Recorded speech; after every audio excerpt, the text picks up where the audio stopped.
बिहार और उत्तर प्रदेश में बेसिक शिक्षा विभाग से जुड़ी हुई दो प्रमुख खबरें हैं जिसे आपको जानना बेहद जरूरी है अगर आप अभी बीएड बीटीसी कंप्लीट कर चुके हैं। नमस्कार दोस्तों, मेरा नाम है नीरज और आप देख रहे हैं कैरियर बिट यूट्यूब चैनल। अगर आप इस चैनल पर पहली बार विजिट कर रहे हैं तो इसको सब्सक्राइब करते हुए बेल आइकन को प्रेस करना ना भूलें। सबसे पहले बात कर लेते हैं शिक्षक भर्ती के क्रम में। तो आप स्क्रीन पर आर्टिकल देख पा रहे होंगे, 7वें चरण में 1,65,000 शिक्षकों की होगी बहाली। ये खबर पटना से प्रकाशित हुई है। बिहार में 7वें चरण की शिक्षक भर्ती की प्रक्रिया ऑनलाइन प्रारंभ होने वाली है, जिसके अंतर्गत लगभग 1.5 लाख से ज़्यादा पदों पर शिक्षक भर्ती का विज्ञापन जारी किया जा सकता है। आप पूरा आर्टिकल देख पा रहे होंगे। हालांकि अभी ये शुरुआती स्टेज में है और पदों की संख्या घट बढ़ भी सकती है। बहुत से अभ्यर्थियों का ये प्रश्न आता है कि चूंकि बिहार का डोमिसाइल मांगा जाएगा, जो कि नया संशोधित किया गया है, वहाँ का अध्यापक सेवा नियमावली में अभी संशोधन किया गया था, उसके अंतर्गत तो स्पष्ट मेंशन है कि बिहार राज्य के निवासी ही, यानी जो कि बिहार के डोमिसाइल रखते होंगे, वहीं आवेदन करने के लिए पात्र होंगे। और पिछली बार जो छठे चरण में नियुक्ति हुई थी बिहार में, उसके अंतर्गत ऐसे अभ्यर्थी जो उत्तर प्रदेश से डीएलएड कंप्लीट किए थे उनको भी बाहर कर दिया गया था बिहार की शिक्षक भर्ती प्रक्रिया में। क्यों?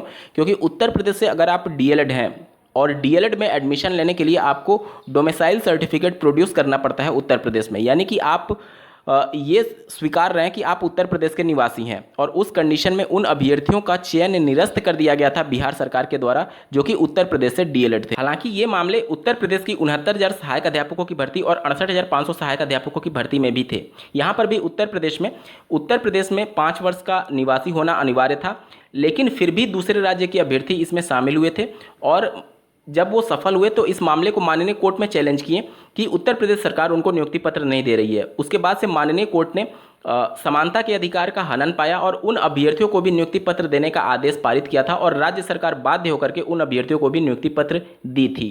तो फिर ये समानता का अधिकार सिर्फ उत्तर प्रदेश में ही लागू होगा या फिर सभी राज्यों में लागू होगा? निश्चित तौर पर कानून की नज़र में सभी राज्य बराबर हैं और सभी राज्यों में दूसरे अभ्यर्थियों को भी मौका मिलना चाहिए। जब उत्तर प्रदेश में दूसरे राज्य के अभ्यर्थी आकर के अपना चयन ले सकते हैं, तो फिर उत्तर प्रदेश राज्य के अभ्यर्थी दूसरे राज्य में चयन क्यों नहीं ले सकते? जब माननीय कोर्ट समानता के अधिकार के अंतर्गत फैसला दे सकती है उत्तर प्रदेश में अभ्यर्थियों को चयन लेने के लिए, तो फिर इन्हीं अभ्यर्थियों को दूसरे राज्यों में चयन क्यों नहीं मिल सकता है?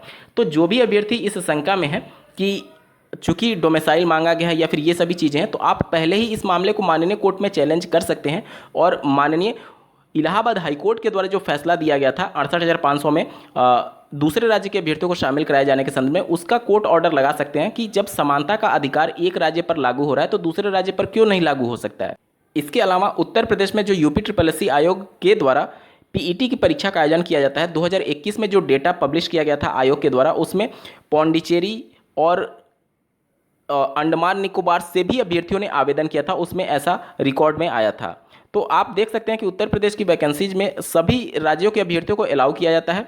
ये लगभग सभी राज्य, आप रीट की परीक्षा में देखेंगे तो वहाँ पर भी सभी राज्य के अभ्यर्थी अलाउ हैं, लेकिन आप जनरल में फाइट करेंगे ये तो ठीक है, लेकिन किसी दूसरे राज्य के होने की वजह से अभ्यर्थियों को अलाउ ना करना, ये बिहार सरकार की एक तरीके से बहुत बड़ी गलती है। क्योंकि अन्य राज्यों में आपके अभ्यर्थियों को अलाउ किया जाता है, लेकिन आप अपने राज्य में अन्य राज्यों के अभ्यर्थियों को अलाउ नहीं कर रहे हैं। ये समानता के अधिकार का पूरी तरीके से हनन है। चलिए, ये तो बात हो गई बिहार की। अब लौट आते हैं उत्तर प्रदेश में। उत्तर प्रदेश में भी बेसिक विभाग से जुड़ी दो प्रमुख खबरें हैं। पहला, आप स्क्रीन पर देख पा रहे होंगे, प्रदेश में 91 नए प्राइमरी स्कूल खोले जाएंगे। यहाँ पर देख पा रहे होंगे बहराइच में कंपोजिट स्कूल खोला जाएगा। नए स्कूल का निर्माण 3 से 4 माह में पूरा कर लिया जाएगा। जो महानिदेशक स्कूली शिक्षा है श्री विजय किरण आनंद जी, उन्होंने बुधवार को इसके संदर्भ में आदेश जारी किया है नए 91 स्कूल खोले जाने के संदर्भ में। आपके मन में प्रश्न उठ रहा होगा कि आखिर उत्तर प्रदेश में प्राथमिक स्तर की शिक्षक भर्ती का विज्ञापन कब तक जारी किया जाएगा? ये काफ़ी हद तक इस बात पर निर्भर करेगा कि उत्तर प्रदेश की वर्तमान सरकार इस बात को स्वीकार कर भी रही है अथवा नहीं कि उत्तर प्रदेश में शिक्षकों के पद खाली हैं। हालांकि पीएबी की रिपोर्ट जो अभी हाल ही में पब्लिश की गई है, राज्य की मदद से केंद्र सरकार पब्लिश करता है, उसके अनुसार लाखों की संख्या में उत्तर प्रदेश में शिक्षकों के पद खाली हैं। लेकिन राज्य सरकार मानती है या नहीं, ये ज़्यादा इंपॉर्टेंट है, क्योंकि आरटीई मानक के अनुसार 30 प्राइमरी में और 35 अपर प्राइमरी में छात्र शिक्षक अनुपात होना चाहिए। अभी हाल ही में उत्तर प्रदेश सरकार ने जिलों में जो शिक्षकों के ट्रांसफ़र की पॉलिसी थी उसको मंजूरी दी गई है। इसी आर्टिकल में आपको हिंट मिलेगा कि सरकार मान रही है या नहीं शिक्षकों के पद खाली हैं अथवा नहीं। चलिए एक बार जल्दी से पढ़ लेते हैं।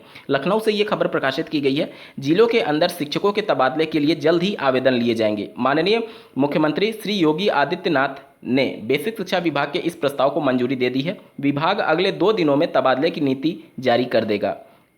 अब यहाँ से मेन पॉइंट शुरू हो रहा है। लंबे समय से जिलों के अंदर तबादले नहीं किए गए हैं। केंद्र सरकार की रिपोर्ट के मुताबिक लगभग 79,000 शिक्षक ऐसे हैं जो सरप्लस हैं, यानी जिनकी तैनाती छात्रों के अनुपात में ज़्यादा है। कई जिलों में ऐसा है कि शहरों या फिर आसपास के स्कूलों में शिक्षकों की संख्या ज़्यादा है और गांव के भीतर इलाकों के स्कूलों में संख्या कम है। आरटी मानक के मुताबिक प्राइमरी में 30 और जूनियर कक्षाओं में 35 विद्यार्थियों पर एक शिक्षक होना चाहिए। वहीं बेसिक शिक्षा विभाग में म्यूचुअल तबादले और गंभीर बीमारी से ग्रसित शिक्षकों के अंतर जनपदीय तबादले पर सहमति बन गई है। बैठकों पर इस पर सहमति बनी है कि तबादले सत्र के बीच में करके कार्य मुक्ति व कार्यभार ग्रहण करने की प्रक्रिया जाड़े की छुट्टियों में की जाए, लेकिन इस पर अब भी मंथन चल रहा है। तो आप देख रहे हैं कि इस आर्टिकल में केंद्र सरकार की रिपोर्ट का जिक्र किया गया है। हालांकि ये आर्टिकल लिखने वाले की गलती हो गई होगी। यहाँ पर केंद्र सरकार ने जो रिपोर्ट पब्लिश किया था, पीएबी रिपोर्ट, उसमें तो वैकेंसीज दिखाई गई हैं, लेकिन ये राज्य सरकार का खुद का अपना आंकड़ा है जिसके मुताबिक 79,000 शिक्षक सरप्लस हैं, यानी कि 79,000 शिक्षक ज़्यादा हैं जितना रिक्वायरमेंट होना चाहिए। राज्य सरकार जब तक नहीं मानेगी कि उसके पास शिक्षकों के पद खाली हैं, तब तक शिक्षक भर्ती का विज्ञापन जारी होने का सवाल ही उत्पन्न नहीं होता है। और इस आर्टिकल से ये स्पष्ट हो रहा है कि राज्य सरकार शिक्षकों के पद खाली होने तो दूर, इस बात के लिए ये समर्थन कर रही है कि 80,000 अभी ज़्यादा उनके पास शिक्षक हो चुके हैं बेसिक शिक्षा विभाग में। इस वीडियो को देखने के लिए आपका बहुत बहुत धन्यवाद। भगवान करे आपका दिन शुभ हो।